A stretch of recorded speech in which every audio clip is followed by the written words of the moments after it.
Buenos días, mis estimados estudiantes. Los saludo con mucho gusto. La asignatura que vamos a trabajar el día de hoy es ecología y el tema es contaminación atmosférica, una introducción de manera general a la problemática ambiental. Así que ahora vamos a hablar de este serio problema de la naturaleza. La contaminación atmosférica se da por acumulación de gases y de algunas partículas suspendidas emitidas por la actividad humana, o bien también puede ser por fuentes naturales.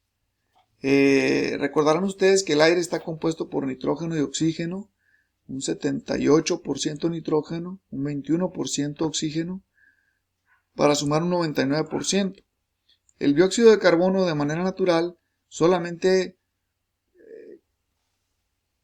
representa el 0.03% del aire que nos rodea. Entonces, debido a cuestiones naturales como las erupciones volcánicas, que emiten grandes cantidades de gases entre dióxido de carbono, óxidos de azufre, metano y otros gases, pues van incrementando estas cantidades de gases presentes en la atmósfera. Pero las actividades antropogénicas hacen que esta cantidad prácticamente se duplique.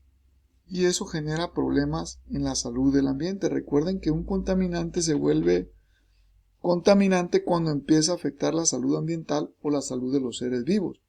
Mientras ese compuesto puede ser componente natural del ambiente, inclusive necesario para la vida, y no se puede considerar contaminante porque no afecta a la salud. Caso concreto del dióxido de carbono, que se necesita para la fotosíntesis, pero en cantidades excesivas pues afecta a la salud. Aquí vemos las principales fuentes de contaminación provocada por el ser humano, que implican desde refinerías, fábricas, algunas plantas de generación eléctrica, los vehículos automotrices, que son, por cierto, el agente más contaminante, algunas partículas finas, y aquí están mencionados algunos de los contaminantes, que son óxidos de nitrógeno, óxidos de azufre, compuestos orgánicos volátiles, ozono, que es una molécula de oxígeno triatómico que está presente en el ambiente por causa de las emisiones de los autos y las industrias. Y aquí en la troposfera, que es la capa de la atmósfera donde vivimos, es nocivo para la salud, pero allá en la estratosfera acuérdense que nos ayuda a filtrar la luz ultravioleta del sol y se origina también a partir de la luz ultravioleta. Aquí faltaría mencionar pues los óxidos de carbono, el metano. Las partículas finas pues básicamente viene siendo el polvo que va acompañado por bacterias, esporas de hongos, va acompañado por huevos de parásitos y una serie de componentes temporales que pueden también representar un riesgo para la salud. La mezcla de todos estos componentes provoca la formación del famoso smog, que es como una nube que envuelve a las grandes ciudades. La palabra smog deriva de la palabra smoke en inglés, que quiere decir humo. Pero nosotros la empleamos ahorita para hablar de esa masa de aire, esa neblina que cubre a las grandes ciudades. Ustedes lo habrán visto, por ejemplo, en alguna imagen de la Ciudad de México, si han ido presencialmente, o bien si han ido a través de alguna programa, de algún reportaje o a través del internet. Aquí vemos, por ejemplo, que las fuentes de contaminación se dividen en fuentes naturales y en fuentes antropogénicas, siendo las naturales un 58% y las antropogénicas un 42%. O sea, básicamente representamos casi la mitad de la emisión de estos gases. La mayor cantidad de estos gases está representado, aquí lo vamos a ver un poquito más detalle, voy a cambiar la gráfica, aquí en rojo aparecen con un 33% los vehículos automotrices.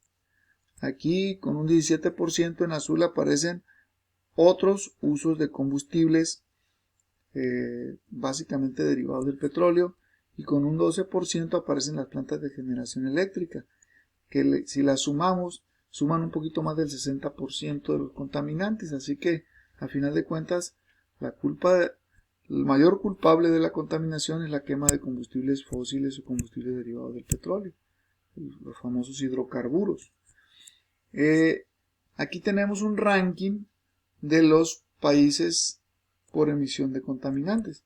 Vean ustedes, por ejemplo, cómo China tiene el primer lugar del mundo, con una cantidad en millones de toneladas anuales de 9.838. Luego sigue Estados Unidos en segundo lugar, India en tercero, Rusia, Japón en quinto lugar, Alemania en sexto, Irán, y México por acá aparece en la lista en lugares más bajos, ¿no? Entonces ahí están los primeros países contaminantes en el mundo. Obviamente China sería el primero por la cantidad de habitantes y luego Estados Unidos porque es el que más consume. Aquí viene un ranking por estado de contaminantes. Vean cómo el ranking nacional, según datos tomados en el 2005 y publicados en el 2012, Jalisco encabeza la lista de los estados contaminantes de nuestra república, y Baja California Sur figura por acá en los últimos. Y ha avanzado, era el último, pero ahora con las plantas de generación eléctrica que están emitiendo contaminantes, ha avanzado en los lugares.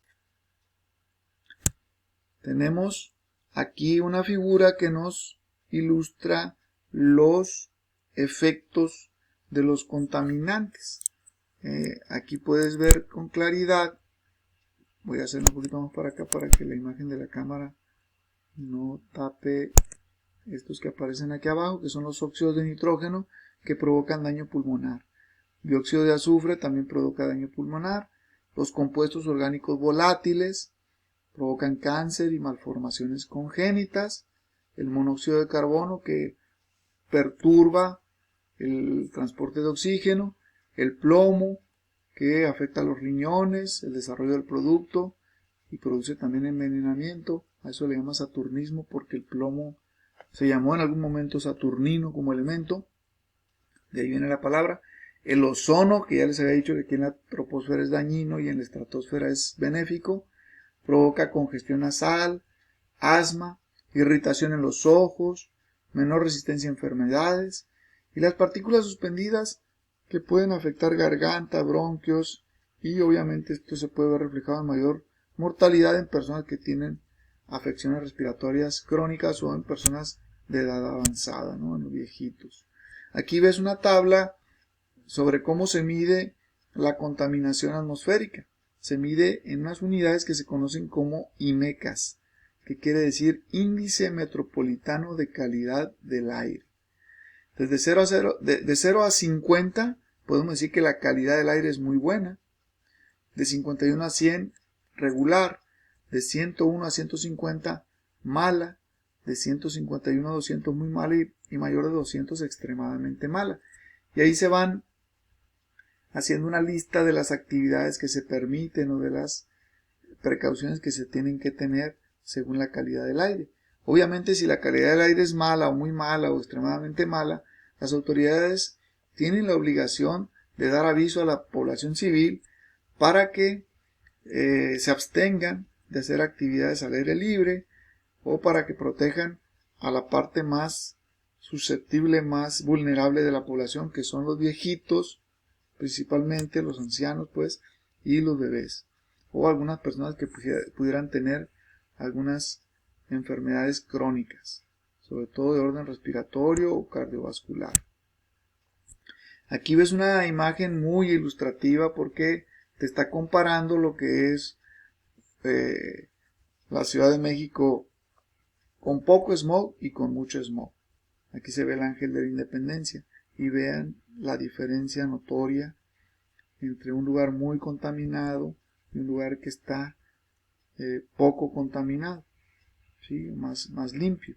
Obviamente para la salud también es algo notorio, y yo creo que las personas que viven en Ciudad de México o en la zona metropolitana de la Ciudad de México están ya algo habituadas a la contaminación, y los que vamos a visitarla, sentimos un poquito más los efectos del smog, como irritación en los ojos, irritación en la garganta, si se sienten algunos síntomas por la falta de costumbre, y obviamente pues es malo el smog, definitivamente es dañino.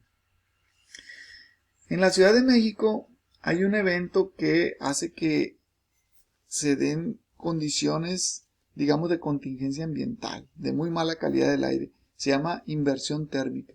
Ustedes recordarán que había un fenómeno que habíamos explicado cuando vimos en geografía el semestre pasado características de la atmósfera. Veíamos que hay un fenómeno que se llama convección, que consiste en que el aire caliente que está pegado a la superficie de la Tierra y que se calienta ya sea por contacto con la Tierra o ya sea por el reflejo de la radiación infrarroja, se calienta y se vuelve más ligero y tiende a subir, y el aire más frío de arriba se vuelve más denso y tiende a ir hacia la Tierra, a bajar. Eso favorece la circulación.